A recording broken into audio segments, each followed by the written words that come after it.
Okie dokie, everybody. Welcome back. You're here at the Fox Den with Pater Voss, the Papa Fox, and we're going to continue playing the Banner Saga by Stoic, music by Austin Wintory. When we last left off, we had successfully rescued a few more folks from a village on our way out from Einar Toft. We decided to take the long way around and a safer route, and we found out that the Bellower, who we had fought on the bridge, decided that they were going to withdraw and come around behind the Varl forces. We destroyed the bridge at Einar Toft, but it looks like that won't save them. And we were joined by Ubin and Gunnulf. So we got a few more Varl, a little bit more supplies, and there we go. Let's take a look at our heroes. I do believe we might be able to upgrade some of them, in particular Nid. Oh, we already have a couple of things. Okay, cool. Yes, this, okay. Looks like she was already promoted. All right. Rook, promote. Okay, can't do that just yet. We could promote Krumer. Again, we don't have enough renown. So, let's go ahead and leave and continue on our merry. So how are y'all doing? I am doing absolutely wonderfully. I had a bit of coffee, and now I'm having a bit of wine. My son has been put up in bed, and this was a pretty good weekend. I mean, it was still not as restful as it could be. I mean, being a parent, there's never going to be a perfect restful weekend. It's just kind of one of those things. But this weekend had some more ups than downs, I'd say, so that's good. A flurry of snowfall seems to come out of nowhere and quickly thickens until you are unable to see the man in front of you. You shout a complete halt, but the screaming wind drowns out the sound. A day passes before the blizzard abates and the clansmen start to reappear from the snowdrifts. It becomes quickly apparent that not everybody is where you last saw them, and a quick search of the area is not enough to recover all the missing clansmen.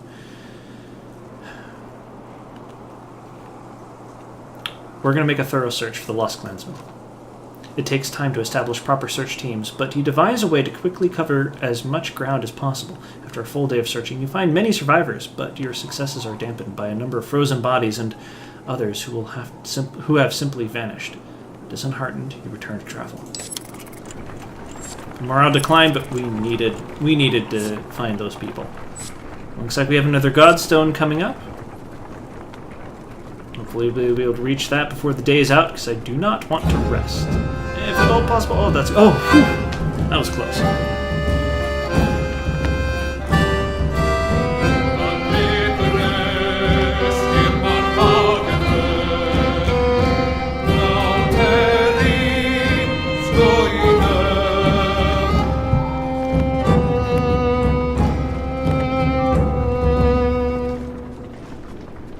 That's a rather interesting mechanic. The Godstone of Dunder passes around you. In the frozen climate here, it looks like the rock has split and is falling apart, held together by only the deep snow. Curiously, standing between the stones, the wind drops off completely, and once you pass through. I almost wonder if we should rest here for the night, says Ivor, who seems to have noticed the same thing. With all the snow around it, the dredge might not even be able to. With all the snow around it, the dredge might not be able to find us. Stay here overnight. Walk around camp before settling in. Along each strand of Dunder's massive beard is carved a different part of the story. When you turn your head to and fro, the Loom Mother was first to create. She soon found a counterpart in Dunder, embodied her ideals in masculine form. Dunder took some of her creations, gave them beards, and showed them the secrets of smithing, though many remember him just as fondly for teaching them games and songs of mirth. I do love interactions like this. If you've ever studied mythology, like seriously studied it, not just, read the stories, but there's a huge duality in a lot of the older mythologies of the masculine and the feminine and how they interact and sometimes break their stereotypes. Like, there's, of course, Thor, but and very, very masculine, yada, yada, yada. But then you have Odin, and Odin, funny enough, he has a lot of quote-unquote feminine qualities. Basically, like, it was seen that, like, sorcery, all of that kind of stuff is usually in the domain of the feminine. I might be totally incorrect about all of this. Somebody who has a degree might be able to gainsay me on it, but I think that's what I remember from my classes a long time ago. As the camp settles in, you notice a group of boys huddled around something. They show you an offering box carved into the god sun itself. The box is an elaborate construction of interlocking pieces which slide around when touched. You can't get it open, they tell you. It's like a puzzle. Try to open it. The boys take turns working out the puzzle and give you tips when it's your turn, though you don't seem to make much progress. Eventually, they leave to sleep until it's just you and a couple of other determined youngsters. Keep working on the puzzle box. It's hard to know how long you've spent sliding around the smooth pieces, but when people begin emerging from their tents, you know you're in trouble. Exhausted from a long sleepless night, where still the box remains closed as you shuffle the leaving caravan. Well, there we go. We probably shouldn't have continued on with the puzzle box. It was probably a trap. -1 supplies, morale decline, -2 fighters. We do not have any supplies, so we're probably going to have to restock at Hawkstorp. Unar, the quirky old man with the leather headband, says, "If there's one thing I know better than women, it's mead. He smiles. Well, nothing. I know when a group could use some help. Just nod and let old Unar make everything better. No questions now. We'd appreciate any help."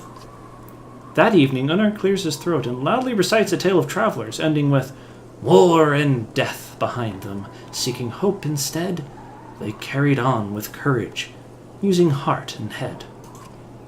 A strange poem, but the caravan is happy for a change of pace. Unar bows and turns to assist the cooks. The evening's meal is larger than ever, yet the supply wagons seem more full than before. You look to thank Unar, but he is gone. Plus 20 supplies. That really saved our cookies.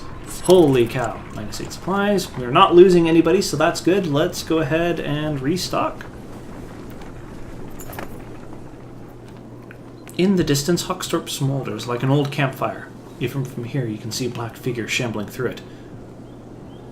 "That looks like a dead town," remarks Ivor, confirming your impressions. "There's usually survivors," Oddleaf reminds me. "Check it out just in case, and hopefully we can get some supplies." "I hope others would do the same for me. Dredge or nothing we haven't faced before." Ivor grunts, but otherwise says nothing. "Besides, it might throw Bellower off the scent a bit. You had a day's march out toward Hawkstorp." Okay. Okay, as soon as you've stepped foot in the small town, you think you've made a mistake. It's thoroughly littered with corpses. Within moments, the Dredge are upon you as though you stirred up an angry hornet's nest. Draw your weapons. Okie dokie. Let's go ahead and bust out the steel. Okay, Oddleaf, Let's keep Nid in the mix, and Rook, of course. We definitely want Rook as well prepared as possible. Krumer, we're not going to have you upgrade just yet. Ready for battle? And let's go ahead and kick this thing off. Alrighty, not the most optimal setting. We're going to want to fort up here so we can catch these smaller dudes and get these guys hung up on it. So let's go ahead and 1, 2, 3, 4. Okay. Actually, we're going to have Eirik on this side of Gunnulf. Okay, Nid over here. There we go. This'll work. Yeah, let's have Eirik there. Okay, and we're going to rest up just like normal. All right. Okay. Yes, rest, please. Thank you. And of course, rest, Avend. And have some of my wine. Eirik, I want you to do stone wall. Yes. Here come the big uns. Oh, right. Okay, move. We're going to move you here. Now we can actually use your Tempest attack. Yes. Oh my goodness. Gunnulf, doing work. Okay, Ivor, you're going to get up here and get right into the mix. Okay, 13, 16. We want you to attack this person. Crack that armor like it's your job. Thank you very much. Oh, that's going to be bad. Oof. That's tough. Okay, let's get over here. We are going to want to just... We want you out of the mix. You're right next to Gunnulf. Of course, you're going to attack. Ouch. That was not good. We can take you out. Good. Nid, thank you very much for dispatching him. Ah! Okay. Ivan, come over here. Attack. I don't think mending will do much. So go ahead and do what you can with your arc lightning. I probably should have stayed a little bit... I got too ambitious. That's what happened. Okay. Adic? Or Aegel. I keep on calling him Adic. Okay. Attack. 3. Go. Bam. Not too terrible. Okay. Ah, Gunnulf. Just go ahead and take him out. There we go. Ouch. That was not good. So let's go ahead and crack your armor completely. Okay. That's fine. That's still okay. Don't need to worry about it. Okay. 3. Let's go ahead and crack your armor because your strength absolutely blows right now. Rook. There goes Ivor. Okay. There we go. Attack. Break him. Please, thank you. Ouch. Ivan, come up around here. Lightning. Do what you can with this guy. So we just have to concentrate on this one. Ah, yes. Rook's going down. No, he's not. Well. Okay, Aegel. Come on and give this guy what's coming to him. And we got a promotion for him, too. That's good. Okay. Actually, go ahead and take down his strength. Yes, very good. Okay. Yes. Take out his armor. Okay. Oh, and Nid, you can just go ahead and dispatch him. Wonderful. And we only lost Ivor on that, getting injured. Okay. Well, there we go. How much did we get? Gunnulf, promotion. Aegel, promotion. Yes.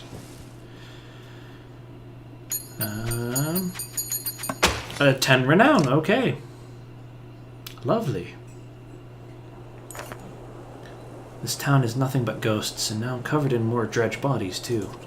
Remarkably, as you're about to leave, you find an old man sitting quietly in a tattered market stall, with a couple of items in front of him. He hums to himself as if nothing were wrong and seems to be in shock. Your clansmen gather him into the caravan before you leave. Okay. Market. Okay, a world hook. +2 armor break. That'd be nice. -2 armor. Oh, strength, right. Now, 7 days worth of supplies, yes, okay. Can we rest? Let's rest. Okay, leave. And now let's be on our merry. Having weak morale is better than no morale. Oh, well, poor morale. There we go. Oh, well. As the caravan consists of more clansmen than you ever expected, accusations of stolen chickens, missing heirlooms, and concerns over daughters' virtues are the sorts of things you hear relentlessly. Even fighters complain of spreading too thin to protect everyone.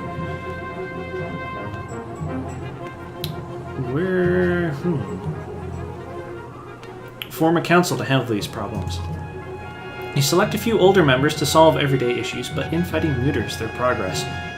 Other members feel they could do a better job. Ultimately, while it buys some time, the council dissolves, tired of the thankless and demanding. Well, there we go. We should have kept everybody too busy. Well, there we go. Okay, let's see what comes up next. Oh, what's this? Another godstone.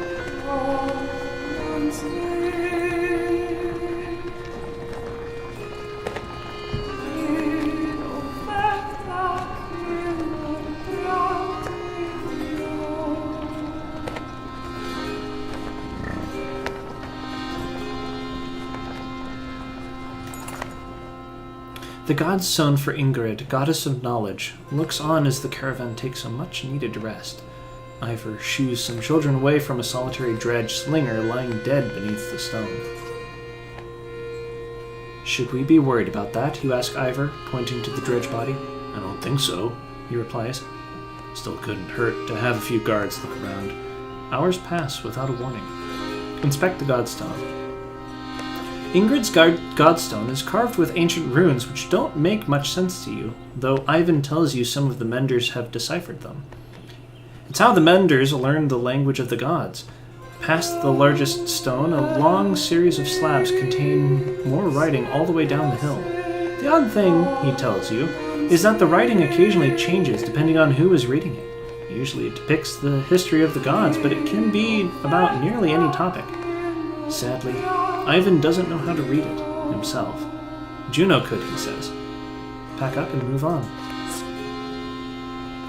As you're readying to depart, you hear screams from near the main godstone. The same boys so curious about the dead Dredge before shrieking and pointing. For a moment you think it must not have been dead. But then you see that they have opened a wrapping that was in the Dredge's hands. Wait, says Ivor, his arms cross your chest. This shouldn't be seen. Get everyone away. A chill sweeps over you. Owlette pushes past and gasps. Stop! Stop, shouts Ivor. But the curious onlookers have already seen it. Leave it. On the ground before the dead slinger is a small stony figure, its hands searching for something it can't find. That's a baby! That Dredge is a woman? We've been killing women? We've been slaughtering women and children this whole time? Leaving them to die? It's a war. In a war, it's only the males who fight. We've been fighting these Dredge the whole way. Why are women with children on their backs attacking us? They're not invading. They're running. Everyone stops dead in their tracks. The entire caravan is gathered around, aghast. When I speak to Juno, she told me something was coming. She didn't know what. And darkness. Something black is covering the world, and the Dredge are running from it, just as we're running from them. The serpent, the quake, it's all the beginning of the end. Ivor, you knew? Why? Didn't you say something? Ivor? When I was young, I killed one of the Sunder during the Second Great War. We called it Raise. Every time we would build our defenses, it would flatten them and push us back again. I became separated from the rest of the Varl and stumbled upon Raise deep in a snowstorm, alone. She was nursing. I threw my axe. It twisted in the wind. Her son died in her arms. She was so pathetic, kneeling in the snow. She didn't even try to stop me when I took her head. That's how I killed a Sunder. When I found my way to Grofheim, the Varl wanted to make me Kender, next to be king. I left, walked until I ended up in Skoger, where no one knew what I had done. The only sound is the wind blowing through the trees. For a long time, nobody says a thing until a child breaks the silence. What do we do with the baby? She asks. A lump forms in your throat. picking up the small obsidian creature squirming before you. Insist on taking with the caravan. There's no debate about what to do when you come across a child that needs help, whether it's human or not. I can only hope that were anything to happen to me or my wife, that if my son stumbled across somebody, they would want to help him too. We don't win, and this is going to sound, if you've ever watched any of the recent Star Wars movies, we don't win by attacking what we hate, we win by protecting and saving what we love, and there's nothing more valuable in this world than trying to do what we can for people, for children who can't do for themselves. We insist. You argue strongly for showing mercy and humanity. Some of the women in the caravan hesitantly agree to take the Dredge infant, while others are furious about bringing it along. Not long afterward, one of the women comes to you. Its swaddling was being held by this, she says, giving you a hairpin that looks distinctly un-Dredge-like. An inscription on the silver almost slips your notice. Persevere. From the goddess herself, if you ask me, the moon tells you. Well, there we go. Definitely something to think about.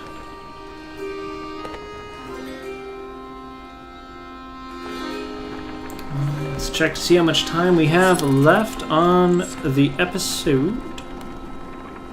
Alright, well, we are actually going to call it an end here. If you've enjoyed, go ahead and leave a like on the channel, or on the comment, or on the video. If you have some feedback, that would also be most appreciated. Of course, if you enjoy my other work, then a subscription to the channel would still be more appreciated.